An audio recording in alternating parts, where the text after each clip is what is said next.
आपके द्वार पहुँचा हरिद्वार, आपके द्वार पहुँचा हरिद्वार।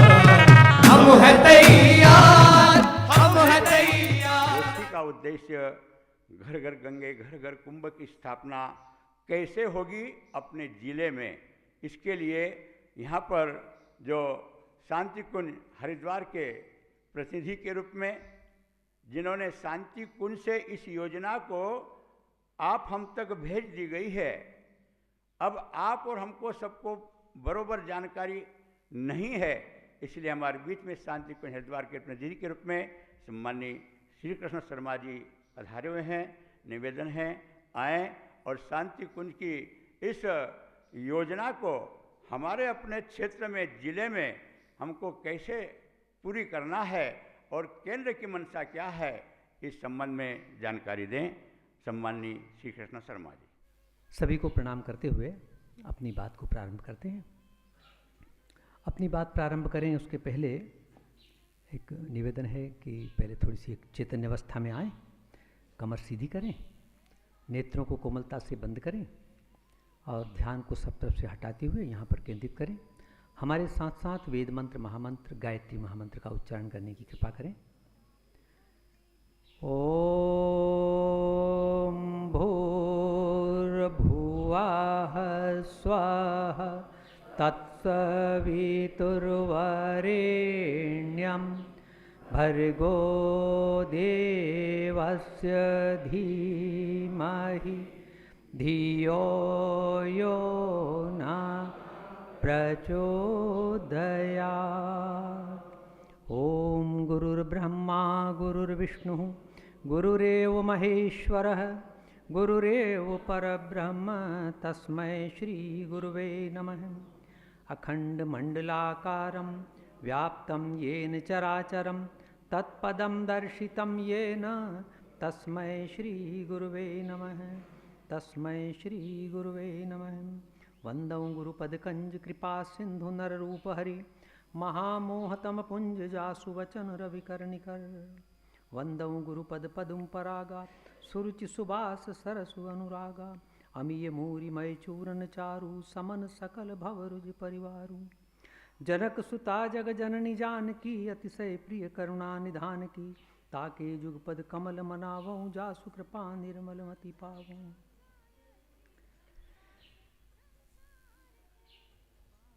कुंभ सामान्यतः 12 वर्ष में आता है प्रत्येक स्थान में। हरिद्वार का जो कुंभ आ रहा है ये इस बार 11वें वर्ष में आया है। जब जब भी इस प्रकार का क्रम बनता है, ये काफ़ी समय बाद हुआ ऐसा, तो भूमंडल पर कई प्रकार की विपत्तियां और ये होती हैं। परम पूज्य गुरुदेव ने भी अपने प्रवचन में भी इसको कहा है और अपने जो साहित्य लिखा उसमें भी कहा है। आने वाले समय में ऐसी व्याधियां, ऐसी बीमारियां केवल अकाल और अनावृष्टि, अतिवृष्टि नहीं, ऐसी बीमारियां आएगी कि चिकित्सक कहेंगे कि हमने इसका नाम नहीं सुना, हमारे पास में इसकी कोई औषधि नहीं है। उस समय जब सुनते थे तो ऐसा लगता नहीं था कि ऐसी कोई बीमारी होगी क्या, बीमारी की तो कोई ना कोई औषधि बन जाएगी। लेकिन पिछला लगभग 1 वर्ष हुआ और जो महामारी विश्व स्तर पर आई, ऐसी विश्व स्तर की महामारी आप में से हमने किसी ने ना तो देखी थी ना सुनी थी कभी। ऐसा कभी अपने को किसी ने सपने में भी नहीं सोचा होगा कि कोई बीमारी आएगी और हम सांत्वना देने व्यक्ति के घर नहीं जा पाएंगे। अभी तक कोई बीमार हो जाता था, अस्पताल में जाते थे तो हम लोग सांत्वना देने अस्पताल में पहुंच जाते थे। अस्पताल में घर के लोगों का भी प्रतिबंधित हो गए, वो भी नहीं जा पाएंगे। यदि मान लीजिए देह त्याग दी तो उस देह को घर पे नहीं लाया जा सकता। ऐसा कभी कल्पना भी नहीं की थी हम सब लोगों ने, लेकिन ये सब घटित हुआ सबके सामने। पूरी दुनिया कुछ समय के लिए ठहर गई, बंद हो गई। शांति कुंज में मंथन हुआ और ये हुआ कि आखिर इससे धीरे धीरे गाड़ी पटरी पे आने लगी। लेकिन अभी ये जो है ये क्रम कब तक चलेगा और ये महामारी कब तक रहेगी, इसके बारे में कोई भविष्य वक्ता नहीं इस बारे में बता सकते, ना कोई वैज्ञानिक बता पा रहे हैं, ना कोई डॉक्टर बता रहे हैं। हमें अपना बचाव रखना है, हमें अपनी सुरक्षा रखना है। लेकिन इन सब के साथ साथ हमारा जो अपना कार्य है वो भी चलना चाहिए, क्योंकि वो यदि रोक दिया तो बात नहीं बन पाएगी। मृत्यु के भय से घर में नहीं बैठना है। और युग निर्माणियों को हमको मृत्यु का भय नहीं। हम उस देश में हैं जहाँ पर जब राजा परीक्षित को ये पता चल गया कि मुझे 7वें दिन सर्प डसेगा, तो राजा परीक्षित इसलिए सुखदेव जी के पास नहीं गए कि मुझे साहब मृत्यु से बचा लीजिए, ऐसा श्रीमद् भागवत में नहीं। वो इसलिए गए कि मैं मृत्यु को विजय प्राप्त कर सकूं। और 7 दिन की जब भागवत पूरी हुई कि वो प्रश्न करते हैं राजा परीक्षित सुखदेव जी से कि ये बताइए कि जिसे पता चल गया कि उसकी मृत्यु होने वाली है उसके लिए क्या कर्तव्य है, और जिसे नहीं पता चला उसके लिए क्या कर्तव्य है। ऐसे प्रश्न करते जाते हैं और श्रीमद् भागवत आगे बढ़ती जाती है। 7 दिन पूरे होते होते राजा परीक्षित की यह दशा हो गई। अब उन्होंने कहा मैं मृत्यु को वर्ण करने के लिए तैयार हूं, और प्रसन्नतापूर्वक उन्होंने मृत्यु को वर्ण कर लिया। तो हम उस संस्कृति के अपनाने वाले लोग हैं, हम उस देश में रहने वाले लोग हैं जहां मृत्यु से हम भय नहीं खाते, लेकिन जो जीवन मिला उस जीवन का सदुपयोग करने का वो चाहते हैं। राजा परीक्षित को जैसे ही पता चला कि 7 दिन बचे हैं तो उन 7 दिन का सदुपयोग किया उन्होंने। हम राजा परीक्षित को तो पता था कि 7 दिन का है, हमें तो पता भी नहीं है कि कितने दिन की है हमारी। तो हम एक एक क्षण जीना चाहते हैं, और इसलिए आप हम सबका परम सौभाग्य है कि हम ऐसी ऋषि सत्ता से जुड़े जिन्होंने हमें समय का संयम सिखाया, जिन्होंने बताया कि एक एक समय को कैसे जीना है। और हम सारे के सारे हम ही सौभाग्यशाली नहीं हुए, हमारे परिवार में रहने वाले लोग चाहे वो नियमित उपासना करते हों या ना करते हों, लेकिन वो भी उस सौभाग्य से जुड़ गए जिनके लिए कई लोगों को कई प्रयास करना पड़ते, वो बिना प्रयास के इसमें शामिल हुए।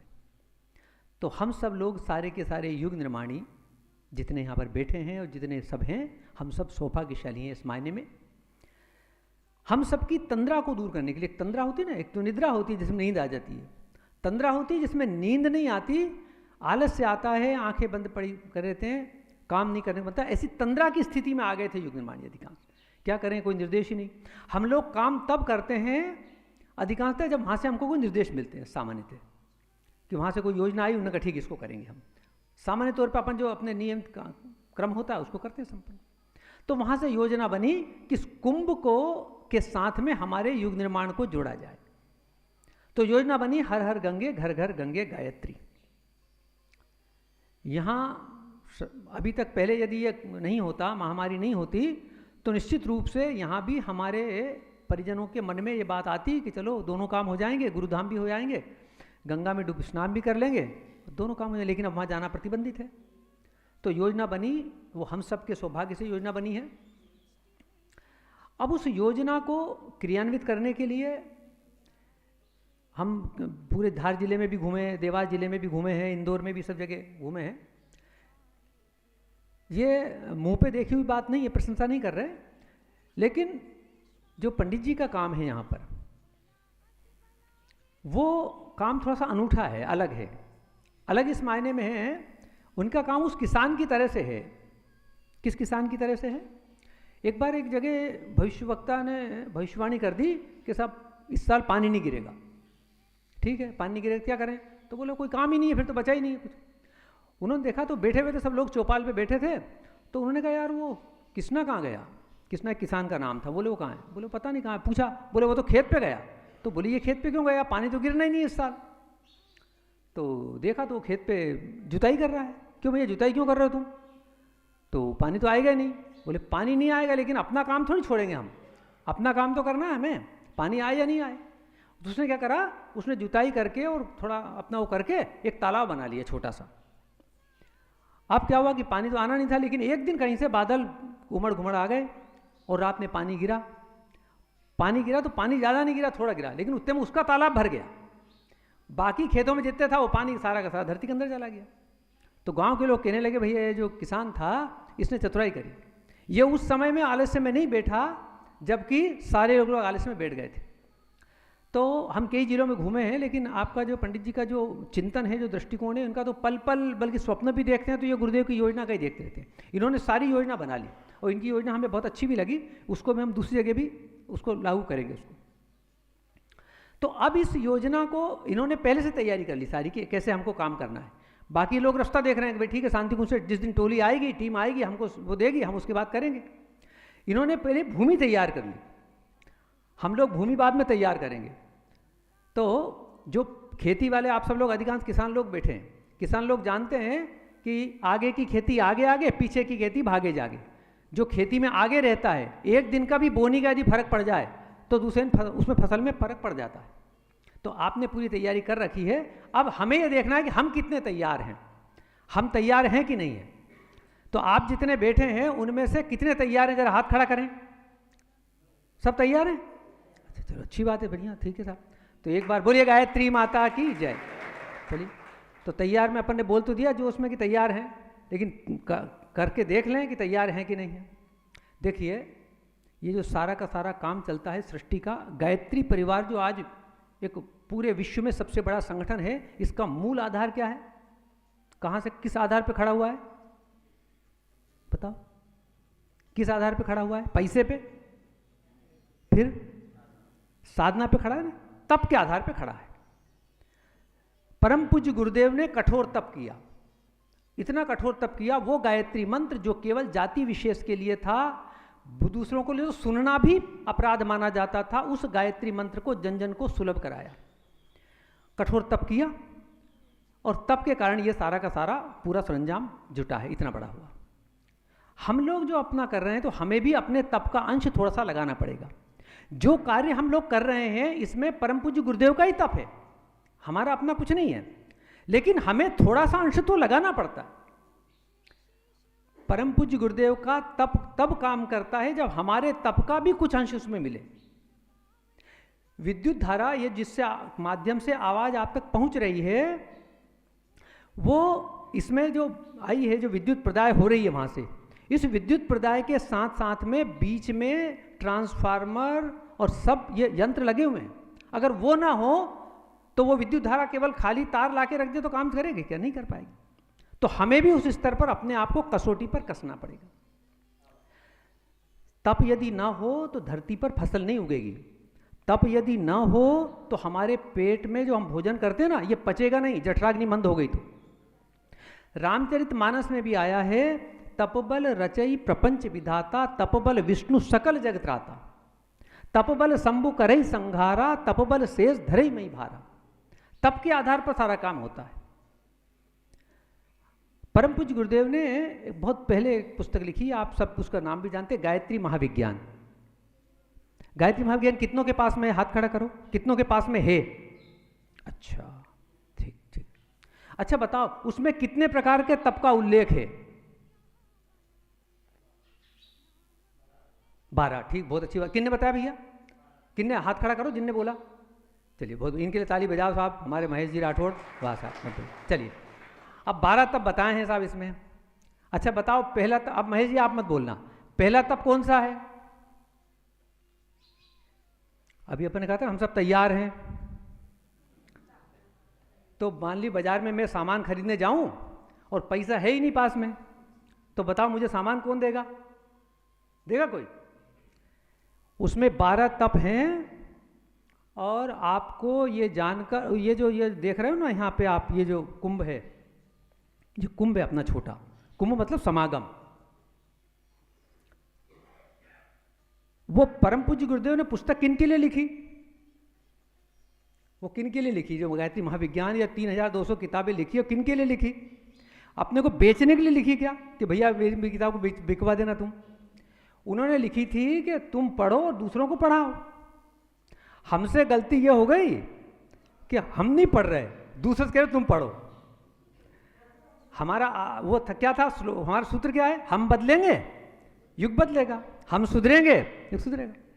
हम बदले कि नहीं बदले, हमारी निगाह इस पर रहती कि आप बदले कि नहीं बदले। यार, ये हमसे चूक हो रही है, इस चूक को सुधारना है।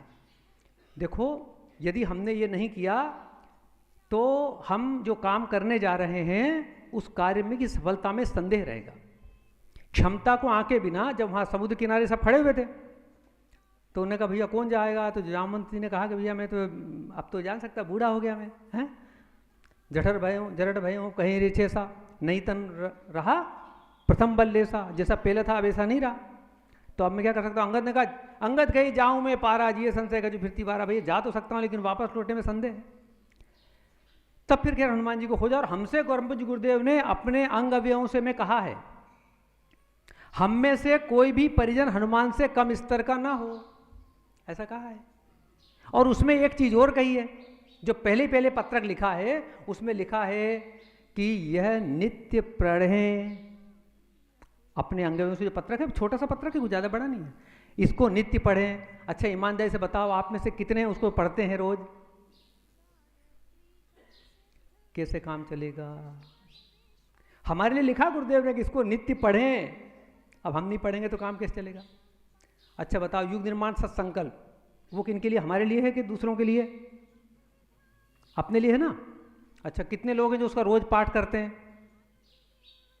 1 2 3 4 5 6, बाकी क्यों नहीं करते भैया? फिर अपन काम होगा कैसे? देखो ये जो काम जो हम अब कर रहे हैं, अभी तक जो हमने किया ना, अभी तक कौन सा काम किया हमने करे यज्ञ, और यज्ञ में आनंद आता था। क्यों यज्ञ में क्यों आनंद आता था? यज्ञ में आनंद इसलिए आता था कि एक तो काम मिल जाता था, उसमें हमारी बहनों काम मिल जाता था, यज्ञ वेदी बनाना, लीपना, ये करना और सामग्री रखना, ये करना, उसमें बड़ा आनंद आता था। फिर लोगों को बुला के लाना, निमंत्रण देना, चलो यज्ञ है चलो आओ। अपन भी पीले कपड़े पहन के और सबको पहना के, नहीं हो तो धोती पहनाओ ज़बरदस्ती, धोती पहनो तुम भी पहनो, अपनी दे दें। और फिर मंच से हमारे शिवराम भाई तरीके और माधव भाई तरीके ये लोग मंच पे बैठते और संगीत में बढ़िया मंत्रोच्चार करते, हमारे सोलंकी जी बैठे हुए सब, और बढ़िया शानदार लगता था। संगीत में मंत्र बोले जा रहे हैं, बढ़िया गीत बोले जा रहे हैं, स्वाहा स्वाहा की ध्वनि हो रही है, बढ़िया गीत गाए जा रहे हैं और जय जयकार हो रहा है, हम बदलेंगे युग बदलेगा, हम सुधरेंगे युग सुधरेगा। अपन प्रश्न रहते गुरुदेव का काम हो रहा है, गुरुदेव काम हो रहा है, बहुत अच्छा। वो जो काम था हमारा सारा का सारा, वो मनोरंजन ज़्यादा था और उपलब्धि उसमें कम हासिल हो रही थी। अब वहाँ से ये है कि अब मनोरंजन बहुत कर लिया, अब कुछ काम करना है। वो हमारे शिवराम भाई गीत गाया करते हैं, भ्रम के भटकावे छोड़ो, कुछ काम प्रभु का कर लो रे। तो अब तक बहुत कर लिया, अब काम करना है। और आपको एक निवेदन करते हैं, उसमें 12 तरह के तप बताए हैं ना, हमारे पंडित जी 12 ही तप करते हैं। हमसे तो परम पूज्य गुरुदेव ने एक तप का बोला है, 12 तप करते हैं। पहला तप अस्वाद, अब पंडित जी ने तो स्वाद किया, उन्होंने तो अन्न ही छोड़ दिया, तो स्वाद ही नहीं कोई। दूसरा तप तितिक्षा, तितिक्षा मतलब सुविधाओं का त्याग, उन्होंने कोई सुविधा ही नहीं रखते, वो तो अपने बैठने, वो बैठते भी ऐसे आसन में जहाँ पे कोई ना पंखा होता ना कुछ नहीं होता। तीसरा कर्षण, कर्षण मतलब जल्दी जाग जाना, कर जाना और अपना काम स्वयं करना, वो सारा अपना काम स्वयं करते। उपवास, उपवास आप उपवास ही उपवास है आपका, तो पूरे जीवन भर का उपवास है। और उन्होंने कईयों को उपवास करवा दिए। गव्य कल्प भी है उसमें, तो गव्य तो आप खुद भी करते हैं, दूसरों को भी करवाते हैं। प्रदातव्य, जो अपने पास है वो दूसरों को देना। इन्होंने इतनों का उपकार किया, चाहे वो किसी के माध्यम से हो, स्वास्थ्य के माध्यम से हो, ज्ञान के माध्यम से, वो दिया। निष्कासन, जो हमसे त्रुटि हो जाए, गलती हो जाए, उनका प्रायश्चित करना, उनसे भगवान सामने कहना, वो भी आपने किया। फिर साधना का तब कठोर साधना आपने की, वो आप सब भली भांति जानते ही। फिर ब्रह्मचर्य व्रत, वो भी आपके सामने प्रत्यक्ष है।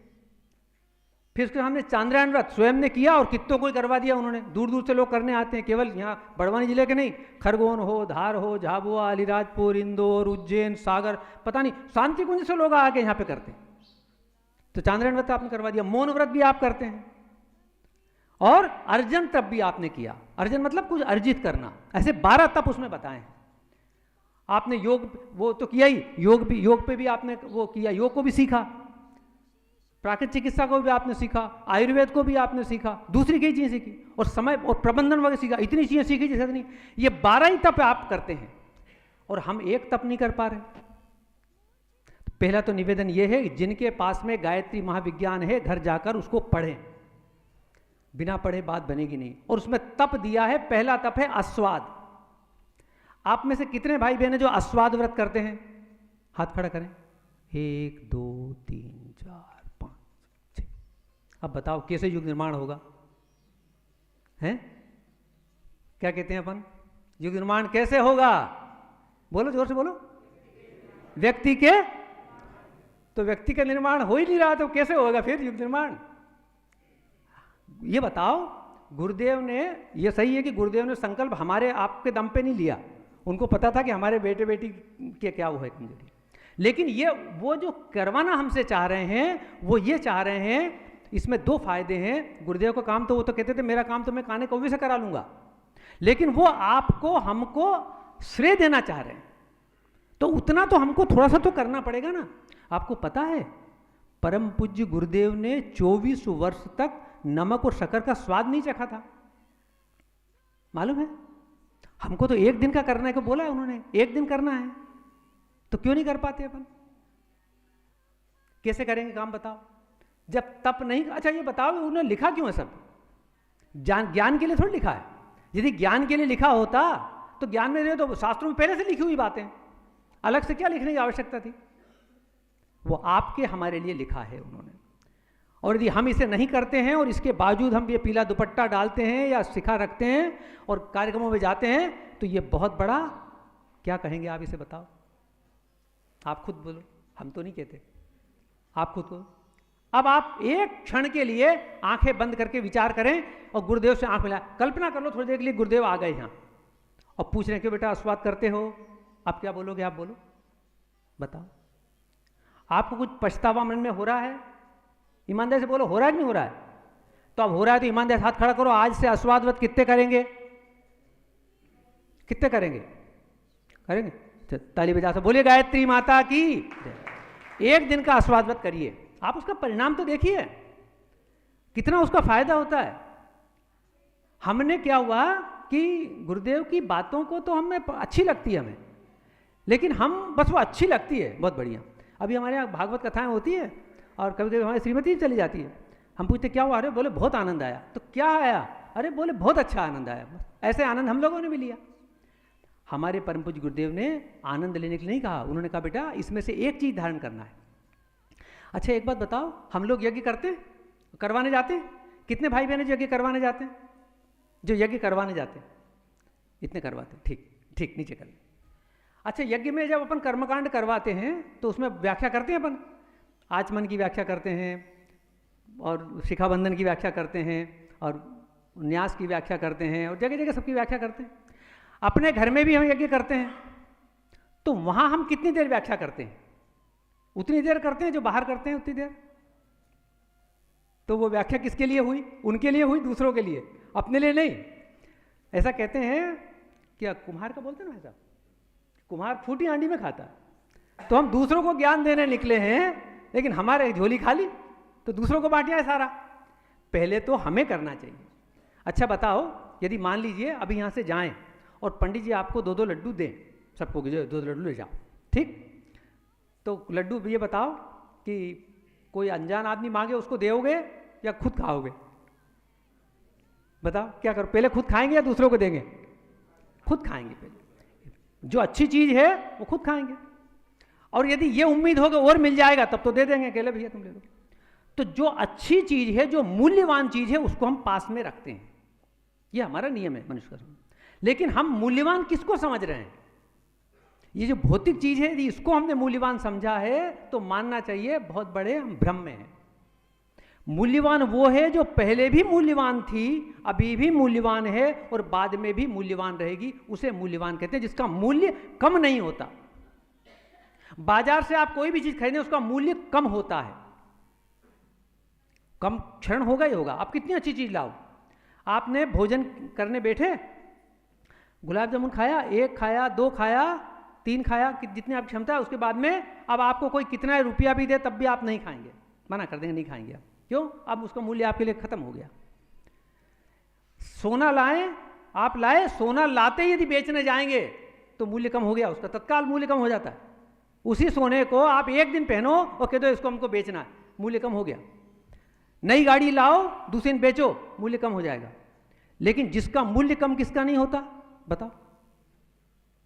तो रामचरितमानस में कहा है, उमा कहूँ मैं अनुभव अपना, सत हरि भजन जगत सब सपना। हरि भजन यानी श्रेष्ठ कार्य, इनका मूल्य कम नहीं होता। न पहले कम था, न आज कम है, न बाद में कम होगा। न यहां कम है, न किसी विदेश में कम है, किसी विदेश में भी नहीं है। ऐसा नहीं कि ईमानदारी हमारे यहां अच्छी है, पाकिस्तान में खराब है। पाकिस्तान में भी ईमानदारी की उतनी ही है, अमेरिका में भी ईमानदारी उतनी ही है। सच्चाई की हमारे यहां भी कीमत है तो विदेशों में भी उतनी कीमत है। इसको कहते हैं सार्वभौम सत्य। उसकी संचित करना चाहिए, उसी को संचित करने के लिए वेदों ने, शास्त्रों ने कहा है हमको। और यदि वो नहीं कर पाए तो फिर कुछ नहीं कर पाएंगे। तो हमें अपने को इस पे विचार करना है, चिंतन मनन करना है। परम पूज्य गुरुदेव ने हमको 2 साधनाएं बताई है। एक बताई है तत्वबोध की, एक आत्मबोध की। प्रातःकाल उठें आत्मबोध की साधना, सायंकाल को सोएं तो तत्वबोध की साधना। क्या करा, क्या नहीं करा, क्या करना चाहिए था, मानवोचित कर्म करे कि नहीं, बने कि नहीं बने, मानवीय गरिमा के अनुरूप हुए या नहीं हुए, इस पर करना चाहिए चिंतन। और नहीं हुआ तो अपने आप को दंडित करना चाहिए, ये अपने को करना चाहिए था। अब निवेदन ये है, आप कमर कस लीजिए, क्षमताओं को देख लीजिए, पहचान लीजिए। प्रभाव किसका होता है? प्रभाव इसका धन संपदा का नहीं होता, विद्युता का प्रभाव नहीं होता। विद्वान तो बहुत मिल जाएंगे, ऐसा व्यक्ति भी मिल सकता है जो खूब शराब पीता हो और शराब के बारे में बहुत अच्छी बात बता सकता है। झूठ बोलने वाला व्यक्ति सत्य पे बहुत अच्छा भाषण दे सकता है। हमें तो केवल वो काम करना है वो जो हम करते हैं, जो हम नहीं करें उसके बारे में कहना ही नहीं है। अब आज से एक गांठ बांध लीजिए कि हमें वो बात नहीं कहना दूसरों को जो हम नहीं करते। ज्ञान है हमें तब भी नहीं कहना कि भैया हमारे गुरुदेव ने ऐसा कहा। कभी कभी क्या होता है, जो दिखता है वो सच नहीं होता। एक बार एक लड़का अखबार पढ़ रहा था, 6 साल का लड़का। कौन सा अखबार? अंग्रेजी का अखबार। अखबार का नाम था टाइम्स ऑफ इंडिया। 6 साल का लड़का अखबार पढ़ रहा, टाइम्स ऑफ इंडिया। तो एक व्यक्ति गए, उन्होंने कहा यार ये अखबार टाइम्स ऑफ इंडिया पढ़ रहा है। तो बोले तुम पढ़ रहे हो? बोले हाँ। तुमको समझ में आता है? बोले हाँ आता है। अच्छा, बोले पढ़ के बताओ। उसने पढ़ दिया, TIMESOFINDIA, पढ़ दिया। लड़का गलत बोल रहा था क्या? सही बोल रहा था, पढ़ना आता है मुझे। लेकिन हम जो चाह रहे थे कि ये पढ़ रहा है कि नहीं पढ़ रहा है, तो उसमें तो अंतर था। तो ऐसा हमारे अंदर हो रहा है कि नहीं हो रहा है? हम भी तो कहीं बच्चे जैसे नहीं है कि पढ़ना तो आता है हमको भी, हम भी ये पढ़ रहे हैं। इसका हमें ध्यान रखना है। और यदि ये नहीं कर पाएंगे अपन, तो हम उस लक्ष्य को प्राप्त नहीं कर पाएंगे जिस लक्ष्य के लिए हमने कमर कसी है, जिसके लिए हमने वो किया। हम दूसरों से खूब कहते हैं, सब कुछ करते हैं, एक बुराई छोड़ना, एक अच्छाई धारण करना, लेकिन हम अपना कर पा रहे कि नहीं कर पा रहे? मंच पर बैठ करके वहां करना वो अलग विषय है, और स्वयं को धारण करना वो अलग विषय है, दोनों में अंतर है। तो ये हमें करना पड़ेगा। यदि ये नहीं करेंगे तो गुरुदेव को, अच्छा एक और करा करो, एक निवेदन और है। शाम को जो तत्वबोध की साधना करें ना, जब भी अपन ऐसा मान लिया करो गुरुदेव यहाँ आ गए थे, गुरुदेव सामने बैठे, ऐसा मान लो। मानने से बहुत बड़ी बड़ी समस्याओं का हल हो जाता है। स्कूल में बच्चा मान लेता है, माना कि मूलधन 1 से है, और सवाल हल हो जाता है इतना बड़ा। हम मान लें कि माने कि गुरुदेव बैठे हुए हैं, तो जब यदि ये हमने मान लिया, अभी दिक्कत यही तो हो रही है, हम लोग ऐसा मानते हैं, मानते नहीं हम। यदि हम मानते होते कि गुरुदेव हैं, तो फिर हम ये आलस्य, ये प्रमाद नहीं होता, फिर हम व्रत भी करते। लेकिन व्रत इसीलिए नहीं कर पा रहे, हमने माना नहीं, हम तो मानते हैं कि गुरुदेव नहीं है। यदि मान लेंगे आपके गुरुदेव है, और गुरुदेव ने कहा है, ये कहा है उन्होंने कि जब भी मुझे कोई याद करेगा मैं वहां तत्काल उसके लिए उपस्थित रहूंगा। आप इसे करके तो देखिए। तो ऐसा मानिए कि गुरुदेव हैं, आपके पीछे पीछे चल रहे हैं, वो हर जगह आपकी निगरानी रखे हुए हैं। वो देखा ना आपने, वो यहाँ पे भी लिखा है, यहाँ पे भी आगे बाहर लिखा हुआ है, आप प्रवेश करेंगे वहाँ लिखा हुआ है, आप CCTV कैमरे की निगाह में हैं, लिखा है ना सर। तो जब जहाँ लिखा रहता है CCTV कैमरे की निगाह में है, तो अपन वहाँ सतर्क हो जाते हैं कि गलती नहीं कर जाए। अभी स्टॉल है यहाँ पे लगा हुआ, वो है ना अपना, तो वहाँ जाएंगे CCTV कैमरे निगाह में, तो कोई चीज़ उठाएंगे, ध्यान रखेंगे या कोई चोरी से नहीं उठाना। आप ये मान के चलिए कि गुरुदेव की CCTV कैमरे की निगाह में हैं हम, ऐसा मानिए कि हम गुरुदेव की निगाह में हैं। तो यदि हमने ये मान लिया कि गुरुदेव के CCTV कैमरे की निगाह में हैं, तो फिर हमसे प्रमाद नहीं होगा। अभी क्या हो रहा है, हमसे 2 होते हैं, ये दोनों भाई हैं। कौन? एक भाई का नाम है आलस्य और एक का नाम है प्रमाद। आलस्य से खतरनाक है प्रमाद। प्रमाद क्या है बताओ? आलस्य का तो पता है। प्रमाद वो है जो आलस्य से खतरनाक है। प्रमाद कहते हैं जिस कार्य में मन लगाना चाहिए उसमें न लगाते हुए दूसरी जगह लगा देना। अब जैसे आपके सबके पास में ये डिवाइस होगा, अधिकांश के पास में है ये काय के लिए बना साहब?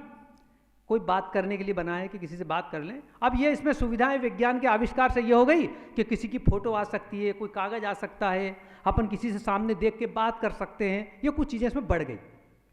ठीक है, तो क्या करना चाहिए था हमें इसका सदुपयोग करना चाहिए था। सदुपयोग में क्या करना चाहिए हमको? ये करना चाहिए था, लेकिन हम करने क्या लग गए इसके।